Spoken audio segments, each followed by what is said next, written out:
Assalamualaikum Bapak dan Ibu semua, para pensiunan PNS di seluruh Indonesia. Apa kabarnya? Semoga Bapak dan Ibu semua selalu dalam keadaan sehat, bahagia, panjang umur, dan melimpah berkah.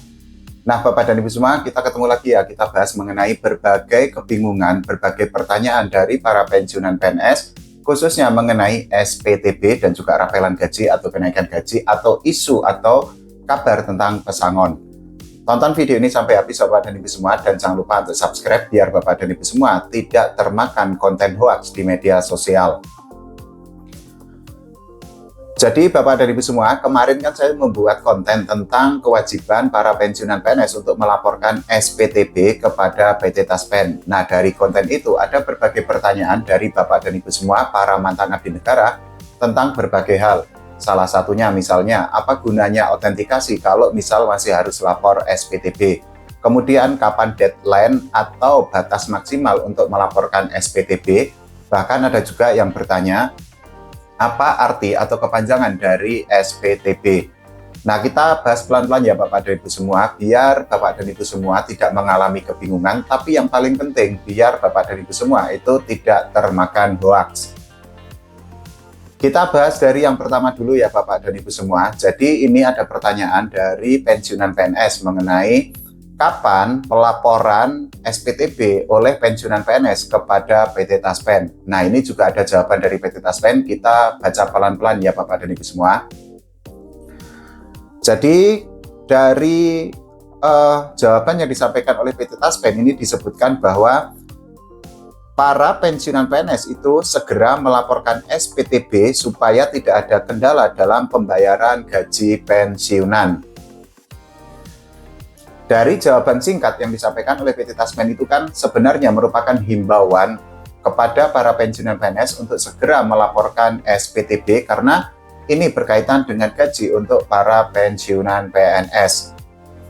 Kita bahas yang selanjutnya, ini pertanyaan dari pensiunan PNS juga di channel saya. Jadi ini berkaitan dengan kenapa pensiunan PNS itu sudah melakukan autentikasi tapi masih harus melaporkan SPTB. Kita ketahui bahwa autentikasi itu kan dilakukan setiap bulan ya Bapak dan Ibu semua.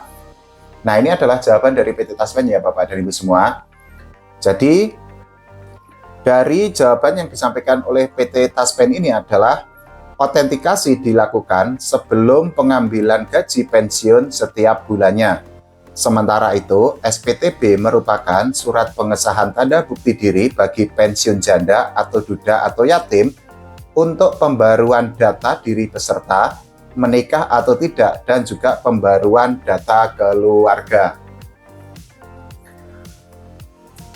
Bapak dan Ibu semua, dari jawaban yang sudah disampaikan oleh PT Taspen tadi itu kan sudah clear ya, ada perbedaan yang sangat besar antara autentikasi dengan pelaporan SPTB. Ini juga merupakan dua-duanya adalah kewajiban, artinya ya penerima manfaat itu harus melakukan autentikasi. Yang kedua, penerima manfaat itu juga harus melakukan pelaporan SPTB.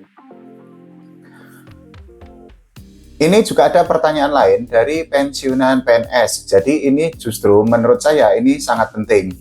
Apa efeknya atau apa dampaknya kalau ternyata pensiunan PNS itu tidak melaporkan SPTB? Jadi ini juga ada jawaban dari PT Taspen ya Bapak dan Ibu semua. Kita baca pelan-pelan.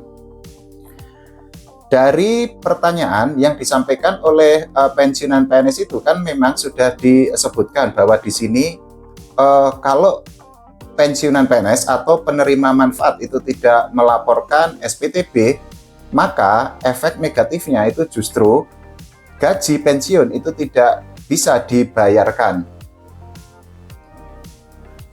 Bapak dan Ibu semua, itu tadi adalah jawaban yang sangat tegas, jawaban yang sangat clear dari pensiunan PNS kepada masyarakat, khususnya pensiunan PNS yang bertanya mengenai efek atau dampak negatif kalau tidak melaporkan SPTB. Memang ini mungkin akan terdengar sangat merepotkan atau menyulitkan bagi penerimaan manfaat ketika mereka harus melaporkan SPTB ya Bapak dan Ibu semua, karena ya kita ketahui ada sangat banyak penerima manfaat, dalam hal ini adalah pensiunan PNS yang mungkin usianya itu sudah sangat sepuh, kemudian juga tidak terlalu familiar dengan utak-atik handphone atau memasukkan berbagai data ke dalam aplikasi Andal by Taspen.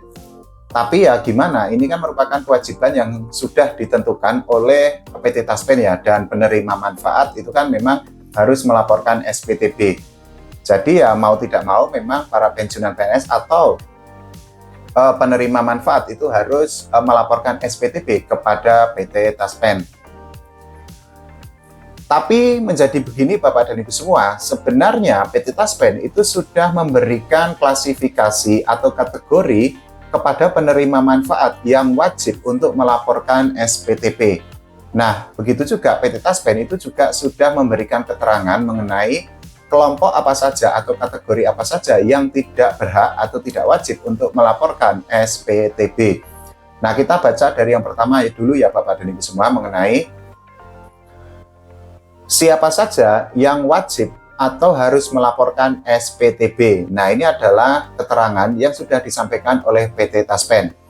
Jadi, dari keterangan yang sudah disampaikan oleh PT Taspen ini, PT Taspen menginformasikan bahwa pelaporan SPTB dilakukan 1 tahun sekali dan penerima pensiun yang wajib melaporkan SPTB disesuaikan dengan kriteria sebagai berikut.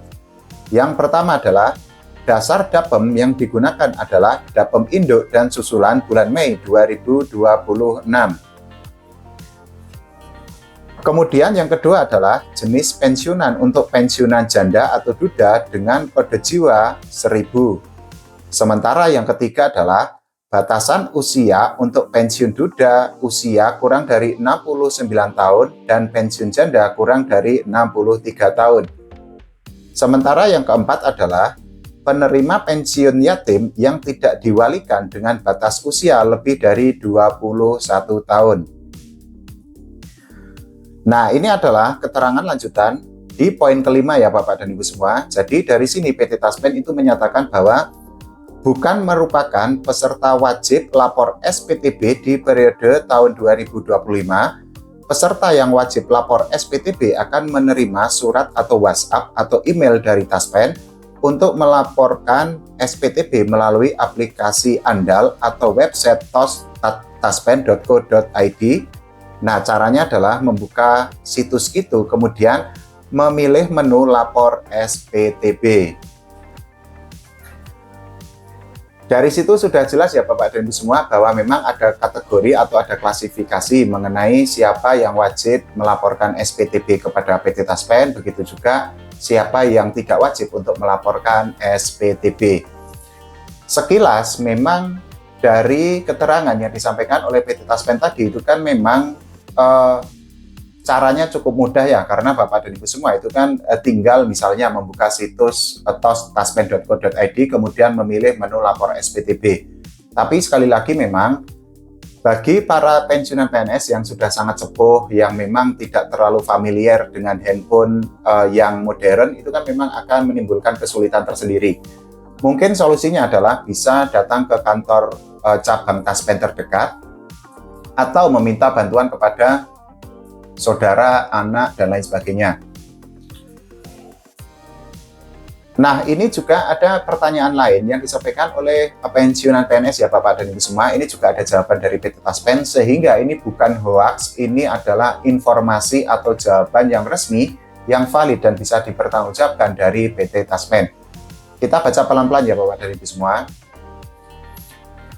Jadi dari sini itu kan ada pensiunan PNS yang bertanya kepada PT Taspen, kalau yang pensiun atas nama sendiri harus lapor SPTB juga atau tidak? Nah, PT Taspen itu menyatakan bahwa kami informasikan pelaporan SPTB saat ini berlaku untuk semua pensiunan PNS. Bapak dan Ibu semua, dari jawaban yang disampaikan oleh PT Taspen itu sudah clear ya, bahwa sekali lagi ya melaporkan SPTB itu kan merupakan kewajiban. Ini kan memang bisa menjadi sebuah kesulitan tersendiri bagi pensiunan PNS, karena ya itu tadi bahwa mungkin ada pensiunan PNS yang sudah berusaha untuk melaporkan tapi justru di aplikasi Andal by Taspen itu ada tulisan tidak berhak. Kemudian juga bagi pensiunan PNS yang sudah sepuh itu kan juga mungkin akan sangat kesulitan ketika mengutak-atik data atau memasukkan misalnya berbagai item di kolom yang ada di situs tersebut. Tapi ya sekali lagi, ini kan sudah ditegaskan oleh PT Taspen bahwa memang ya harus melaporkan SPTB, jadi mau tidak mau ini menjadi sebuah kewajiban. Terkait dengan tadi misalnya Bapak dan Ibu semua, bahwa kalau tidak melaporkan SPTB kemungkinan atau ada kemungkinan gaji tidak dibayarkan. Mohon maaf, ini tidak menakut-nakuti ya Bapak dan Ibu semua, karena ya ini memang sudah menjadi ketentuan dari PT Taspen. Jadi ya mau tidak mau, suka tidak suka ya Bapak dan Ibu semua memang yang berhak untuk melaporkan SPTB itu harus segera melaporkan kepada PT Taspen. Jadi begitu ya Bapak dan Ibu semua, itu tadi adalah jawaban-jawaban dari pertanyaan tentang SPTB. Nah, ini juga ada pertanyaan lain. Jadi dari pensiunan PNS, ini pertanyaan berulang mengenai kapan rapelan gaji, kapan kenaikan gaji untuk pensiunan PNS, karena pensiunan PNS itu kan sudah menunggu sangat lama ya Bapak dan Ibu semua, tapi sampai saat ini ternyata tidak ada rapelan gaji atau tidak ada kenaikan gaji. Bapak dan Ibu semua, saya tidak akan bosan-bosan menghimbau kepada Bapak dan Ibu semua atau mengingatkan kepada Bapak dan Ibu semua bahwa sampai saat ini tidak ada kenaikan gaji, tidak ada rapelan gaji bagi pensiunan PNS di seluruh Indonesia. Di setiap konten saya selalu mengingatkan kepada Bapak dan Ibu semua agar lebih berhati-hati, lebih teliti ketika menonton konten di media sosial, karena hampir setiap hari itu kan ada konten-konten yang menyatakan bahwa negara akan memberikan rapelan gaji atau kenaikan gaji bagi mantan abdi negara. Tapi sampai saat ini PT Taspen itu kan belum menerima regulasi atau edaran dari negara atau dari pemerintah. Edaran itu tidak hanya berkaitan dengan rapelan gaji atau kenaikan gaji, tapi juga tentang pesangon atau tentang bantuan untuk pensiunan PNS. Nah, ini adalah jawaban dari PT Taspen ya Bapak dan Ibu semua. Dari pernyataan resmi yang sudah disampaikan oleh PT Taspen tadi itu kan sudah jelas ya bahwa ya memang PT Taspen menghimbau kepada Bapak dan Ibu semua agar tidak mudah percaya kepada berbagai konten di media sosial. PT Taspen itu juga menghimbau kepada para pensiunan PNS untuk memilih berita atau mencari sumber dari yang memang kredibel, misalnya dari media sosial resmi milik PT Taspen, kemudian juga situs resmi PT Taspen, kemudian juga media-media yang memang terpercaya. Tujuannya ya tentu saja biar Bapak dan Ibu semua itu tidak termakan hoaks, biar tidak ada lagi pensiunan PNS yang mengalami kebingungan, dan juga biar tidak ada pensiunan PNS yang ditipu mentah-mentah atau diberi harapan palsu oleh pembuat konten yang memang, mohon maaf, sangat kurang ajar dan tidak beretika atau tidak beradab. Jadi begitu ya Bapak dan Ibu semua, itu tadi adalah ulasan mengenai kewajiban untuk melaporkan SPTB. Nah Bapak dan Ibu semua, kalau belum melaporkan, sesuai dengan himbauan dari PT Taspen, silakan untuk segera melaporkan SPTB. Dan juga, sekali lagi saya ingatkan, tidak ada rapelan gaji, tidak ada kenaikan gaji, tidak ada pesangon, tidak ada bantuan untuk pensiunan PNS. Bapak dan Ibu semua lebih berhati-hati, pilihlah konten yang memang bisa dipercaya dan juga memberikan informasi yang valid dan informasi yang bisa dipertanggungjawabkan. Oke, terima kasih Bapak dan Ibu semua. Kalau Bapak dan Ibu semua memiliki pertanyaan, silakan tulis di kolom komentar. Nanti saya akan carikan sumber yang valid dan juga bisa dipercaya. Oke, terima kasih Bapak dan Ibu semua. Wassalamualaikum warahmatullahi wabarakatuh.